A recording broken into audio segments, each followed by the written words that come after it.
Welcome students. In this video we will learn how to multiply two continuous time signals.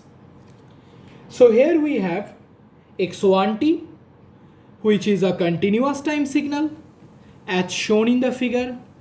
We have x2t, another continuous time signal as shown in the figure, and we need to know how we can multiply x1t and x2t to obtain x3t, which is the product or the multiplication of x1t and x2t.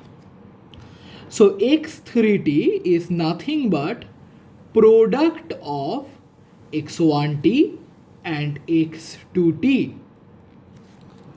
The rule is, while multiplying two continuous time signals to obtain the resultant signal, we need to multiply their amplitudes at each and every instant of time.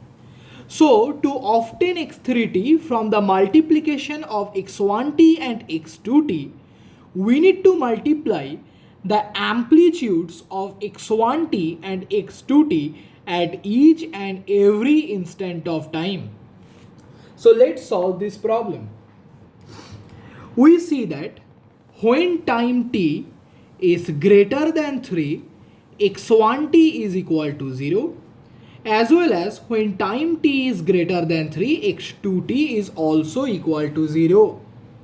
So when time t is greater than 3, x1t is equal to 0, as well as x2t is equal to 0. So the product of x1t and x2t, that is x3t, is also equal to 0 into 0 equal to 0. Then observe, when time t varies from 2 to 3, x1t is equal to 2 and x2t is equal to 1. So when time t is greater than 2 and lesser than 3, you have x1t equal to 2, you have x2t equal to 1. So x3t equal to x1t into x2t equal to 2 into 1 equal to 2. Now see, when time t is varying from 1 to 2, x1t is equal to minus 1 and x2t is also equal to minus 1. So when time t is greater than 1 and lesser than 2, you have x1t equal to minus 1, you have x2t equal to minus 1. So x3t, which is equal to x1t into x2t, is equal to minus 1 into minus 1 equal to plus 1. Now see, when time t is varying from 0 to 1, x1t is equal to 1 and x2t equal to minus 2. So when time t is greater than 0 and lesser than 1, you have x1t equal to 1, you have x2t equal to minus 2. So x3t equal to x1t into x2t equal to 1 multiplied by minus 2 equal to minus 2. When time t is varying from minus 1 to 0, x1t is equal to 0. Now as x3t is obtained by the product of x1t and x2t, and as x1t is equal to 0 in the interval t varying from minus 1 to 0, irrespective of the value of x2t, x3t will be equal to 0 in the interval t varying from minus 1 to 0. So irrespective of the value of x2t, x3t will be equal to 0 in the interval minus 1 to 0. So in t varying from minus 1 to 0, you have x3t equal to 0 because x1t equal to 0. When t is varying from minus 2 to minus 1, you have x1t equal to 1, you have x2t also equal to 1. So when t is varying from minus 2 to minus 1, you have x1t equal to 1, you have x2t also equal to 1.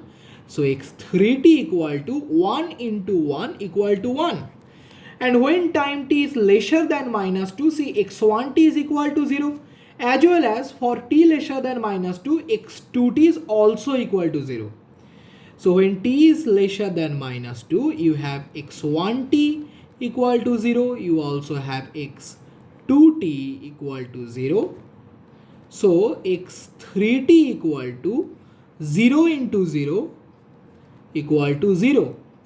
So we have obtained the value of the signal x3t at different time intervals. Now unifying all these data or informations regarding the value of x3t that we have obtained in different time intervals, we need to draw the waveform of x3t. Let's see how we can do it. We see when t is greater than 3, x3t equal to 0. So when time t is greater than 3, x3t is equal to 0. When t varying from 2 to 3, you have x3t equal to 2. So when t is varying from 2 to 3, x3t equal to 2. When t varying from 1 to 2, you have x3t equal to 1. So x3t is equal to 1 for t varying from 1 to 2. When t is varying from 0 to 1, you have x3t equal to minus 2. x3t equal to minus of 2. For t varying from minus 1 to 0, x3t is equal to 0. T varying from minus 2 to minus 1, you have x3t equal to plus 1. And for t lesser than minus 2, you have x3t equal to 0 for all values of t. So that's how the waveform of x3t looks like. Now just make a quick observation. x3t is the signal which was obtained by multiplication of x1t and x2t. And x1t and x2t both are continuous in the time domain. Because we see that x1t and x2t both are defined for every possible value of time t. So x1t and x2t both are continuous time signals, that is continuous in time domain. And the signal x3t that we have obtained by multiplication of x1t and x2t, which waveform is as shown, it's itself continuous in time domain as we see from the figure. So we can conclude from here that by multiplying two continuous time signals, the resultant signal is itself continuous in the time domain. So I hope it's clear up to this part. If you have any doubt regarding the multiplication of continuous time signals, please let me know in the comment section. And if you like my lecture, please subscribe to my channel, share these videos with your friends, because it's your likes and your comments and your subscriptions to my channel that motivate me to make more and more videos for you. Thank you.